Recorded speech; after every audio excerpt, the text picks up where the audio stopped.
Vámonos! How does it start? Happy. That's right. Happy birthday to you. Happy birthday to you. Happy birthday, dear Pat Jr. Happy birthday to you. I love you, Pat Jr. We'll see you soon. I will see you soon. Happy birthday to you. Happy birthday to you. Happy birthday, Pat Jr. Happy birthday to you. You say anything to Pop Jr.? Blowing on his Blow out the candles. You say love you. Say love you. Love you. Love you. Movie testing 1 2 3 testing. Testing 1 2 3. Am I recording a movie? I sure hope so. I have some stories to tell about Ed Sponseller.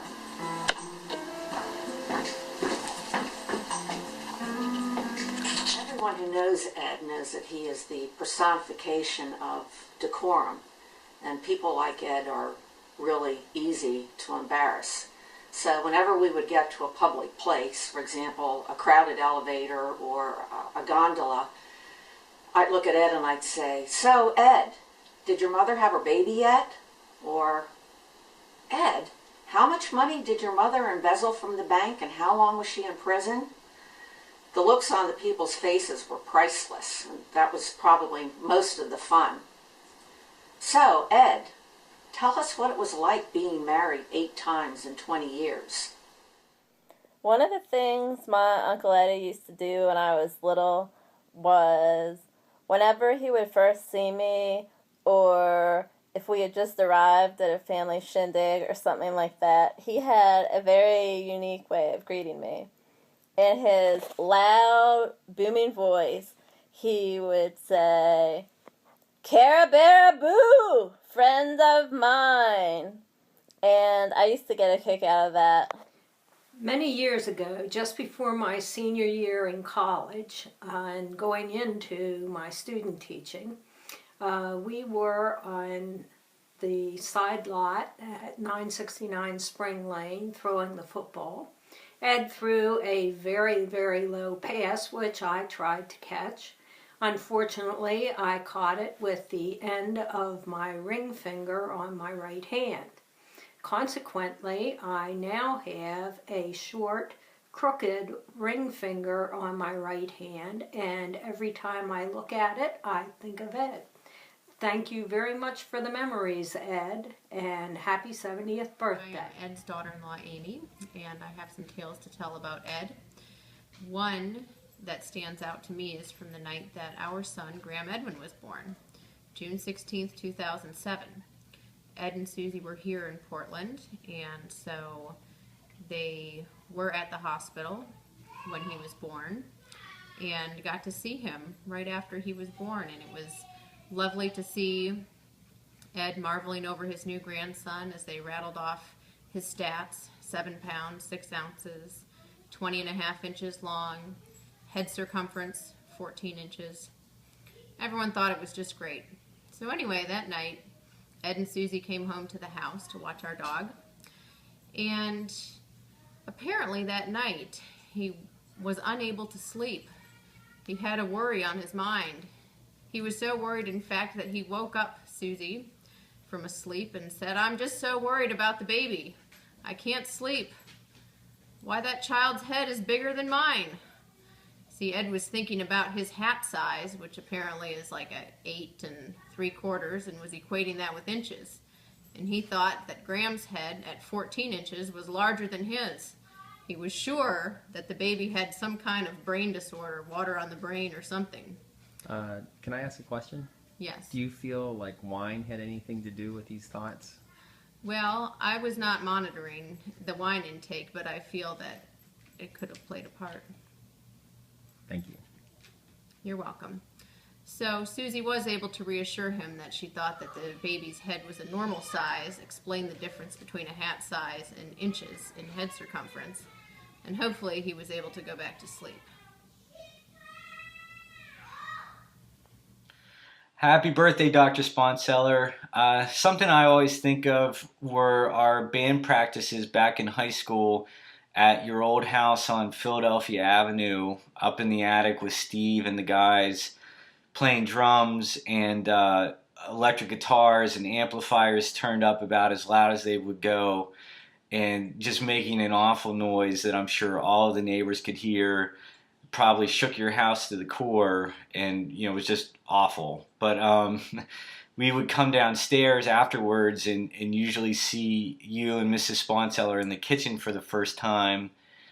And I always remember thinking in the back of my teenage brain, boy, they must really be upset, because of this enormous racket we're making in your house. And instead of being upset, you would always greet us with a big smile and questions about how we were doing and how our families were doing.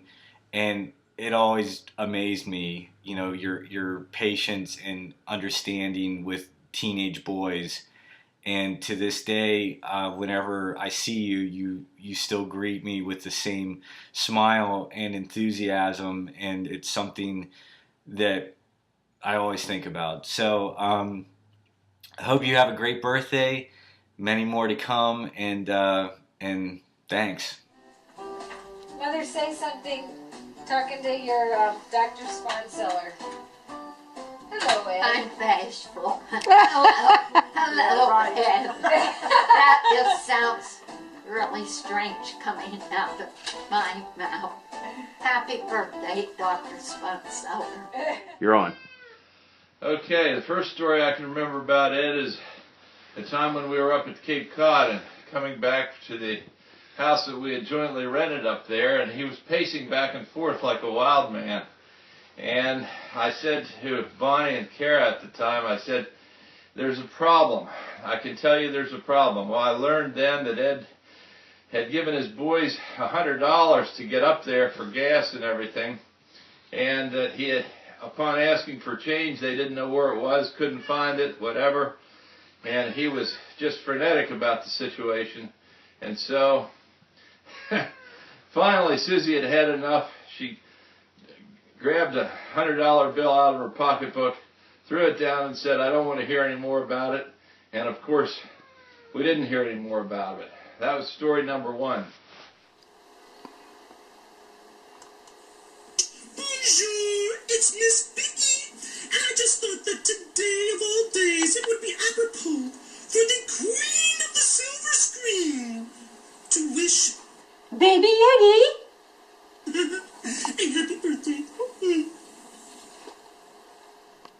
Happy Happy birthday, Susie and Ed. Our very special friends, our traveling companions, my former boss, Dr. Spons, former classmate, colleagues, and fellow athletes, except that was when we were Utes and didn't have all these aches and pains and couldn't do quite as much as well. And of course, Ed is known as Dr. Doom, or more recently, as Edo. And we've shared many traveling adventures together, skiing at Greek Peak and Killington, where cooler heads were supposed to prevail, and also rafting the Grand Canyon, where on the first night, Dr. Doom was saying, gee, only 6 more nights, 12 more hours, and 30-some minutes to go. And then cruising the Med, and praying that we made the last transport back to the Nautica from Cinque Terre, and then praying again that we made our connections in Madrid. And locally, Ed is a little nervous sometimes, like when we are going into a gas station in Fairfield on the fumes, for Ed always really likes to be prepared, and on time. And in control. Of course. So we would say happy birthday to both Susie and Ed, and we look forward to many more adventures, celebrations, and sharing of libations. And Ed makes very good Manhattans. and Susie makes to die for appletinis. So happy birthday, friends. Happy birthday. Happy birthday, Ed. Since you're now the big 7-0, I decided to write a poem. But this poem really is a tale that started around Halloween of 1985 when your son Stephen and I went to the old jail. Afterward, I was invited back to Edgar Avenue to spend the night, and that's when Ed gave us quite the fright. Steve and I stayed up late watching TV with Todd, Stephen's brother, while Ed was upstairs in bed with Susie, the boy's mother. But Ed couldn't fall asleep, so back downstairs he came. His sons were worried that someone was to blame. Ed went to the kitchen and then poked his head in the TV room, and his voice quickly went from gentle to a full-out boom. Ed had taken one look at the end table next to the sofa, and he saw that Todd's drink had no Costa. Ed was ticked, yelling about water rings and stains. The Chambersburg superintendent was going insane. He thought, how could his boy be so irresponsible and lazy? A drink without a coaster? He was going crazy. After he got done yelling, he went back upstairs to bed. Todd, Steve, and I just looked at each other. Nothing had to be said. 13 years later, I was back at their house to spend the night. But this time, everything went all right. When I woke up early the next morning, it was Thanksgiving Day, and off we went to Newport for the Turkey Trot 10K. The race went well for me until we hit the big hill. That's when Ed passed me like I was standing still. By the time I got to the finish line, Ed had kicked my rear. And then I found out something else about him. The man loves to drink beer. Once the post-race keg was kicked, it was time to go home. But Ed wasn't done drinking, he only had just begun. He had a cooler full of beer, packed for the ride. That's how Sponseller men roll, with a beer always by their side. And if the police pulled us over, we didn't need to worry. Ed was the superintendent, and his brother was a big-shot attorney. Anyway, happy birthday, Ed. Reaching 70 must be a thrill. I only wish I could tell you how your boys lost that $100 bill. I know that still drives you crazy, but maybe it's time to let it go. Just accept that your kids are Democrats, as you probably already know.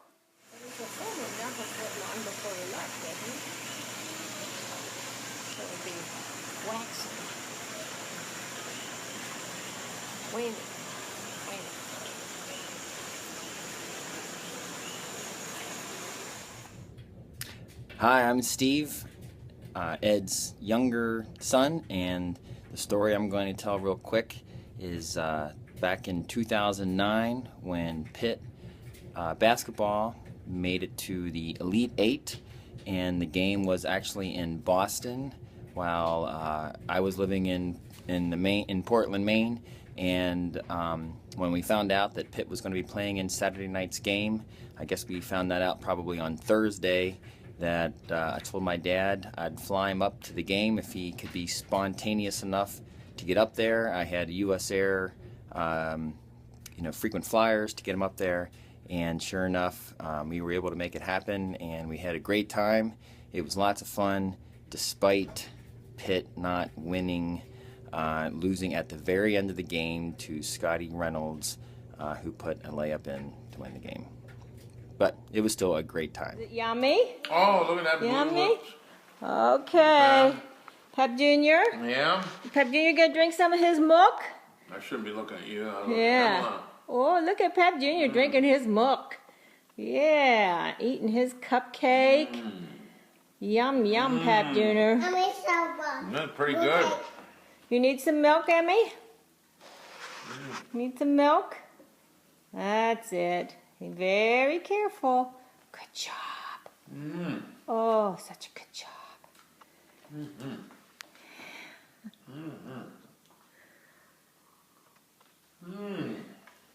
Yeah. Oh, here we forgot our napkins. Uh-oh. Got our napkins.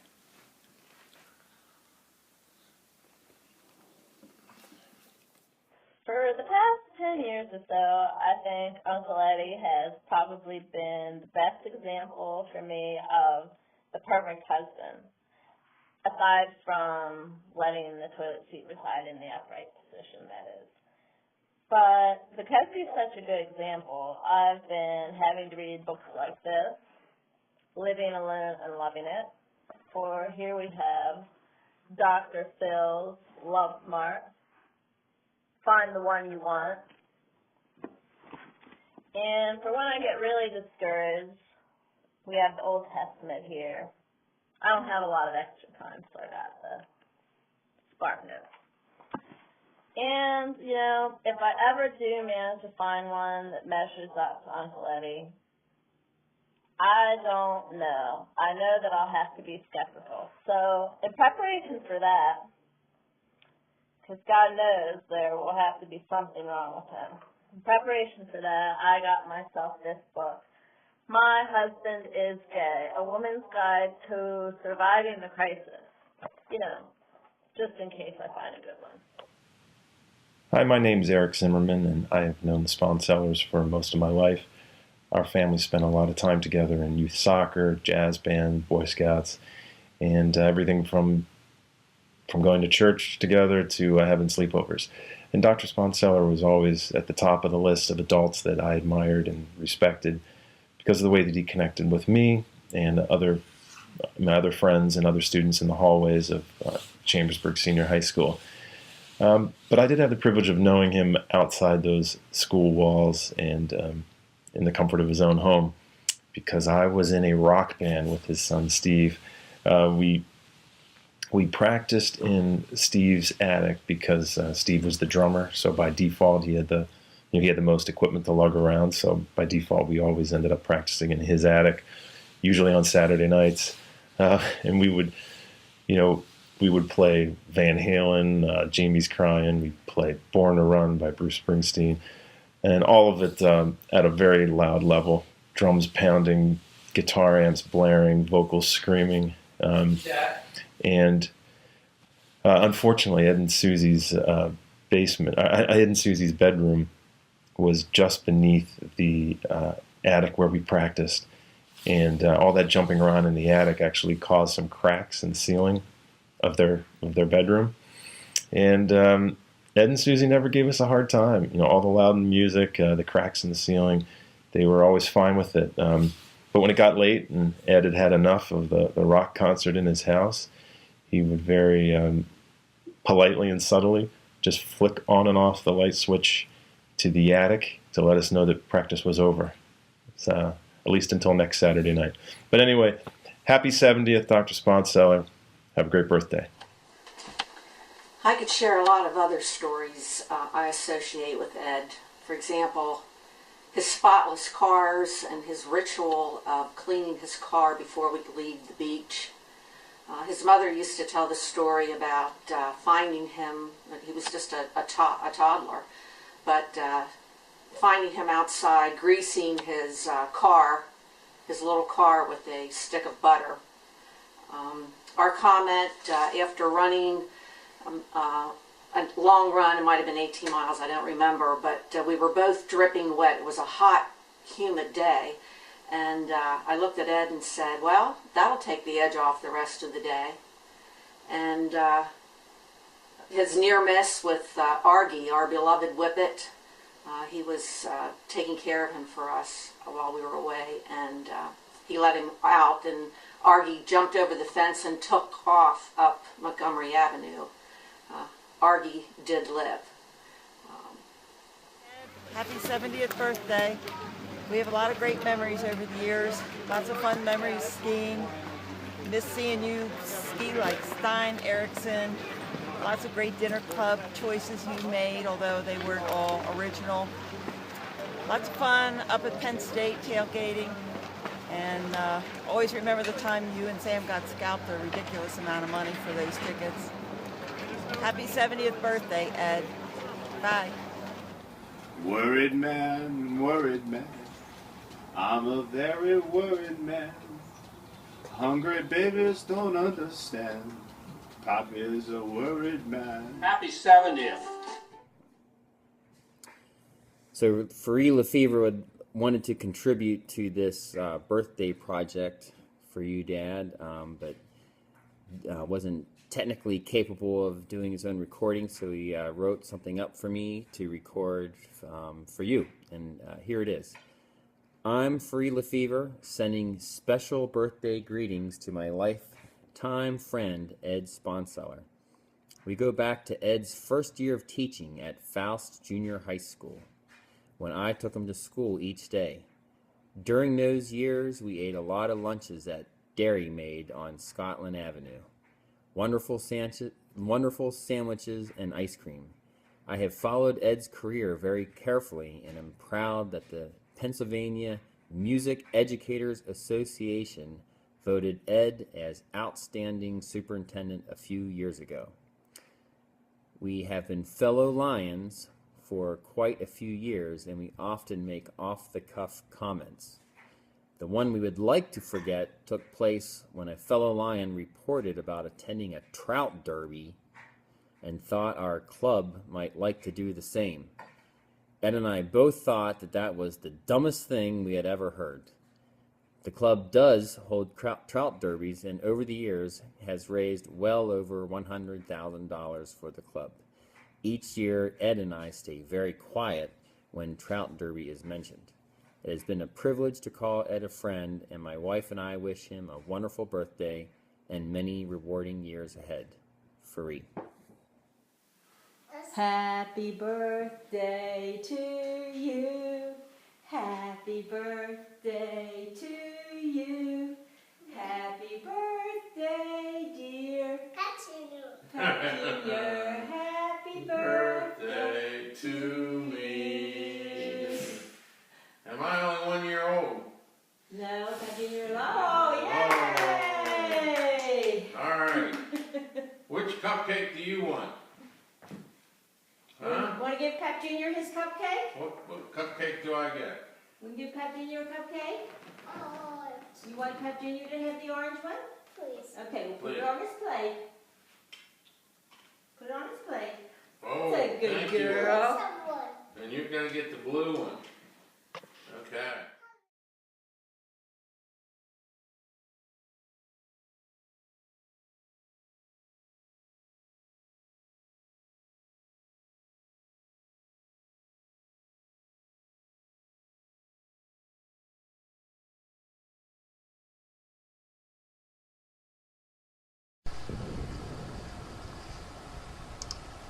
I know we can make it, there's no doubt. We owe it to ourselves to find it out. Just a little more time, and that love will surely grow. Give me just a little more time, and that love will surely grow. Give me just a little more time, and that love will surely grow.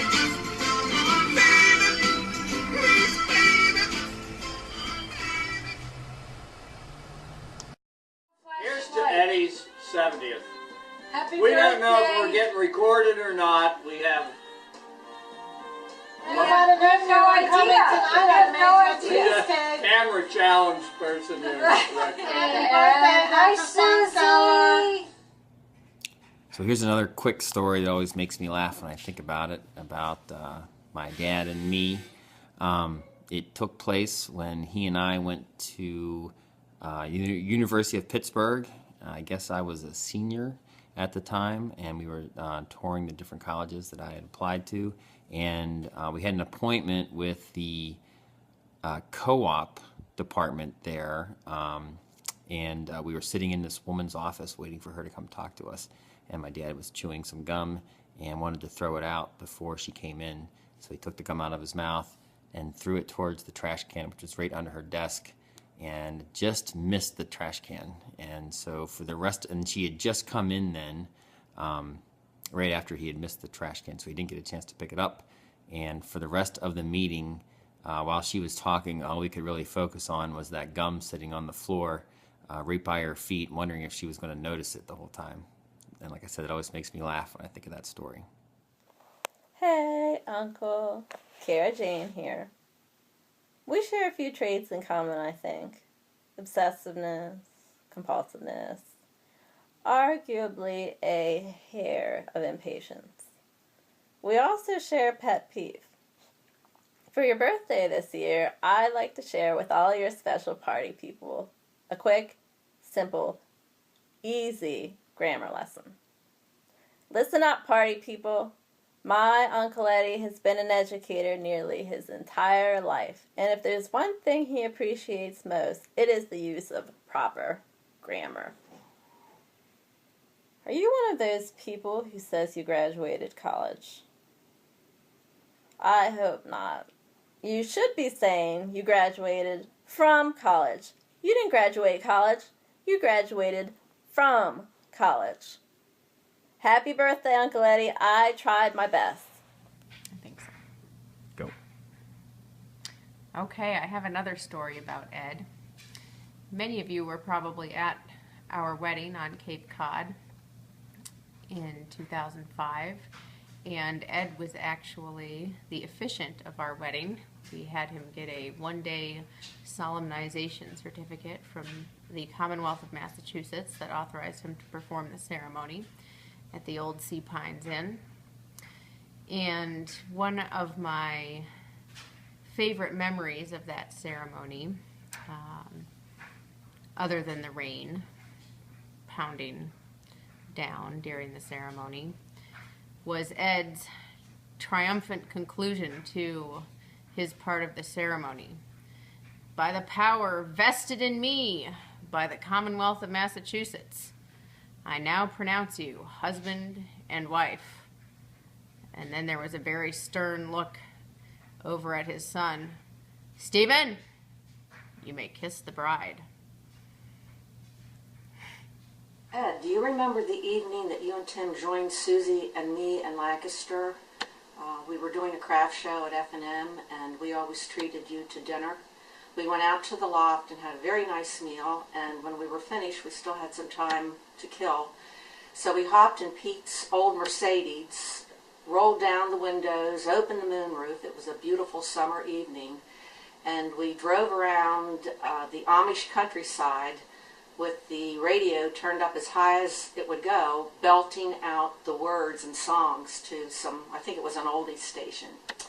Anyhow, for the rest of you, the reason I'm telling you that story is when I shared that with Pete, he said, wow, that's really out of character for Ed. And you who know Ed know that that's true. That's something he would never think of doing around the district. Ed, happy birthday. We've done a lot of things over your 7 years. We've gone skiing together, canoeing together, ran races together, jogged, had a lot of good times. So, didn't know quite what to put in for this, so Friday night when I was taking out my recycling, my neighbor was over there clanging his cans, and Tyler O'Donnell and I started talking about basketball. And here you are, 40 years later, he's still bragging about the great basketball teams. You guys went undefeated in the early 70s, 72, 73 at Faust. So congratulations, Ed. You've affected a lot of people in their lives. Happy birthday. All right, hi. I'd like to tell another story about my father, Ed Sponseller.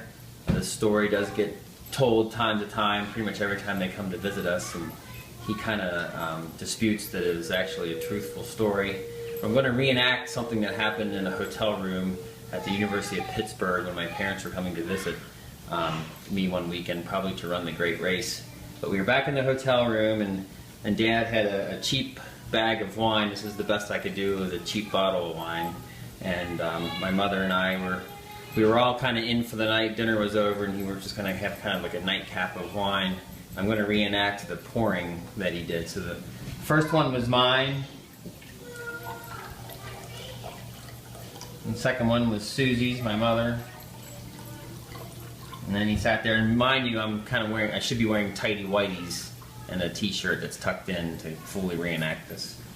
And here's Dad pouring his own glass of wine.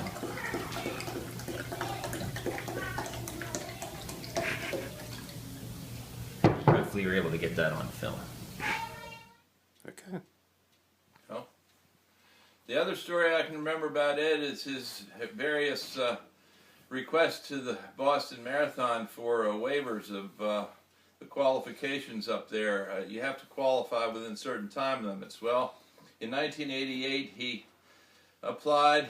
Nobody quibbled about it. He applied. They gave him a waiver. Everybody was happy. But his problem was he did it again in 1989, and he told us all that he was going to do it. And so that was too much for me. I had to write a letter up there to Boston Marathon Committee, and they got all excited up there. You know, all the liberals up there got very excited about it, and they finally denied his application. And Harold Rathburn wrote to him of the committee saying that he had not accepted the first waiver in the spirit in which it was given, having applied for the second waiver, and so he didn't get in. But thereafter, well, he actually trained for the marathon, got in, qualified the proper way, and everybody was happy thereafter. What was the spirit of the waiver? Well, he told them that he was the superintendent of the 23rd largest school district in Pennsylvania, and that he didn't have time to train. And so they gave him this waiver, but he wanted more than he should have gotten. He got one waiver, everybody was happy. The second waiver, no good. Too much for everyone. Too much. Okay. My last entry. While walking on Cohoon Hollow Beach on the Cape many, many years ago, we were following two college students, and they were having a conversation about birthdays and growing old. And the one finally looks at the other one and says, "Hey man, you have to grow old, but you can be immature forever." Remember those words, Ed. Happy birthday, Ed. You're my favorite brother-in-law, even though you're my only brother-in-law. Our families have shared some great times together, and I'm hopeful there are more to come. Now keep in mind that I did not share any real embarrassing stories. You know what they say about paybacks. Also, Pete wants me to say Ed is a really good skier for as old as he is. Go. Mm-hmm. Happy 70. Go.